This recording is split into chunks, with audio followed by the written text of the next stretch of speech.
ठंड आते ही कई लोगों को जॉइंट पेन, हाथ पैरों में दर्द और थकान, कमजोरी महसूस होती है। तो इसके लिए अगर आप एक बार ये लड्डू बना लेंगे और एक लड्डू प्रतिदिन खाएंगे तो आपको ये सब समस्याओं का सामना नहीं करना पड़ेगा। बहुत ही हेल्दी और टेस्टी बने हैं, बड़े बूढ़े बच्चे सभी इनको बहुत शौक से खाएंगे। इसके लिए मैंने 1 कप मेथी ली हुई है। मेथी को मैंने अच्छे से साफ़ कर लिया है और एक ग्राइंडिंग जार में डाल करके दरदरा सा पीस लिया है। अब हम इसको एक बाउल में निकाल लेंगे। बाउल में निकाल करके ये रूम टेम्परेचर वाला उबला हुआ, बहुत गर्म नहीं है, और इस तरह का दूध लेकर के इसमें मिक्स करेंगे। इससे ज़्यादा दूध हमको इसमें ऐड नहीं करना है। जितनी मेथी है उतना ही दूध लेकर दोनों चीज़ों को अच्छे से मिक्स करके 4 से 5 घंटे के लिए सोक करने के लिए रख देंगे। अब हम बाकी तैयारी करते हैं। 1 कटोरी बादाम, 1 कटोरी नारियल, 1 कटोरी मखाने, आधी कटोरी काजू, और ड्राई फ्रूट्स आप अपने हिसाब से ले सकते हो। मैंने 750 ग्राम गुड़ लिया है और 3 कटोरी नाप करके आटा लिया है और 1 कटोरी घी लिया हुआ है। अब इस कटोरी, जो 1 कटोरी घी लिया हुआ है, इसको हम बैचेज़ में यूज़ करेंगे। 2 चम्मच घी डाल करके मैंने पहले बादाम को अच्छे से रोस्ट किया। इसके बाद सेम घी में हम ये काजू ऐड करेंगे। काजू को भी अच्छे से फ्राई कर लेंगे। इनको फिर निकालते जाएंगे। इससे ज़्यादा हमको रोस्ट नहीं करना है। बढ़िया सा कलर आ गया है तो इनको भी निकाल करके अलग कर लेंगे। अब सेम घी में हम मखाना रोस्ट करेंगे। मखाने मुझे कम लग रहे थे तो मैंने 1 मुट्ठी मखाना और ऐड किया है, और बढ़िया से क्रिस्प हो जाए इस तरह से, तब तक हम इनको सेक लेंगे। अब मैंने थोड़ा सा घी और कढ़ाई में ऐड किया है। अब ये जो खसखस है, इसको पोस्ता दाना भी बोलते हैं, खसखस बोलते हैं, पॉपी सीड्स बोलते हैं, आपके यहाँ जो भी बोलते हो, इसको ले लीजिएगा 1 कटोरी। इसके साथ ही मेलन सीड्स लिए हैं 1 कटोरी। इस तरह से इन चीज़ों को मिला करके हमने बढ़िया से रोस्ट कर लिया है, और आखिरी में नारियल डाल करके अच्छे से भून लिया है। इसको बहुत ज़्यादा नहीं भूनना है, बस इतना कि ये चटकने की आवाज़ आने लगे पॉपी सीड्स, तब आप इसको अलग कर लीजिए। अब हम मेथी को देख लेते हैं। ये देखिए, हमारी मेथी बहुत ही अच्छे से फूल गई है। विश्वास कीजिए दोस्तों, ये बिल्कुल भी कड़वी नहीं लगेगी। और इस तरह से एक छन्नी लेकर के इसको हम छान लेंगे।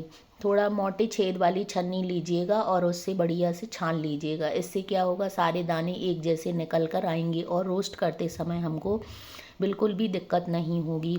अब यहाँ पे 1/4 कप घी लिया हुआ है और इस मेथी को भी हम इसमें डाल करके अच्छे से रोस्ट करेंगे। बिल्कुल कढ़ाई को मैंने सिम पर रखा हुआ है, लो मीडियम फ्लेम पर, अच्छे से अलटते पलटते हुए बढ़िया से मेथी भी रोस्ट हो गई है। अब जो बाकी बचा हुआ घी है वो लेंगे। फिर थोड़ा सा 1/4 कप लिया है मैंने अभी स्टार्टिंग में। अब हम 3 कप इसमें आटा मिक्स करेंगे। कोई भी 1 कटोरी आप सेट कर लीजिए और उसी के नाप से सारी चीज़ों को बनाइएगा।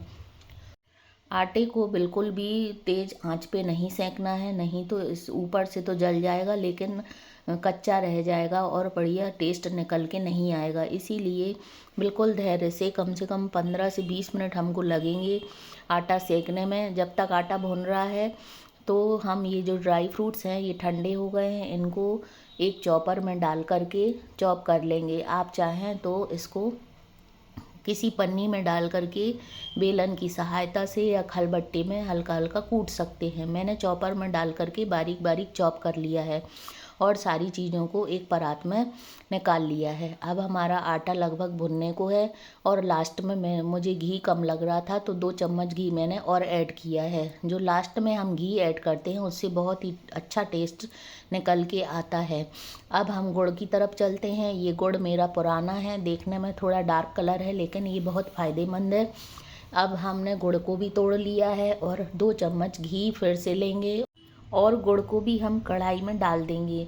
यहाँ पे आँच को हमको बिल्कुल भी तेज़ नहीं करना है, नहीं तो अपना गुड़ है जो कड़वा हो जाएगा। आटे में मैंने 2 चम्मच सौंठ पाउडर, 1 चम्मच काली मिर्च और 1 चम्मच ही मैंने इसमें इलायची पाउडर भी ऐड किया हुआ है। गुड़ को हमको सिर्फ मेल्ट करना है, उससे ज़्यादा नहीं पकाना है। ज़्यादा पकाने से हमारे लड्डू बहुत ही कड़क हो जाएंगे।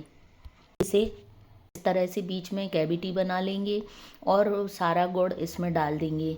गुड़ को हम पूरे मसाले के साथ अच्छे से मिक्स करेंगे। इस समय गुड़ बहुत ज़्यादा गर्म है तो हाथ लगाने की गलती बिल्कुल भी मत करना, स्पैचुला से या फिर ये जो झारा है इसी की सहायता से अच्छे से मिक्स करिएगा। और बढ़िया से मिक्स करने के बाद अब हम इसकी लड्डू बना लेंगे। आप अपनी चॉइस के अनुसार छोटे या बड़े कैसे भी लड्डू बना सकते हो। अगर ये गुड़ का जो मसाला है ये ठंडा हो गया है तो आप कढ़ाई में डाल करके थोड़ा सा इसको गर्म कर लीजिए और अपने हिसाब से बड़े छोटे जैसे भी आप चाहें लड्डू बना सकते हैं। आई होप मेरे वीडियो आपको पसंद आते होंगे, तो प्लीज़ लाइक करिएगा, शेयर करिएगा और मेरे चैनल को सब्सक्राइब कीजिएगा। ये लड्डू एक बार बना के आप महीने भर तक आराम से खा सकते हैं। ये बिल्कुल भी ख़राब नहीं होते। एयर टाइट कंटेनर में आप इसको बढ़िया से रखिएगा और एंजॉय कीजिएगा। पर डे आप एक लड्डू इसको अगर लेते हैं तो इसके बहुत ही फ़ायदे मिलेंगे। फिर मिलेंगे नए वीडियो के साथ। Take care, bye bye.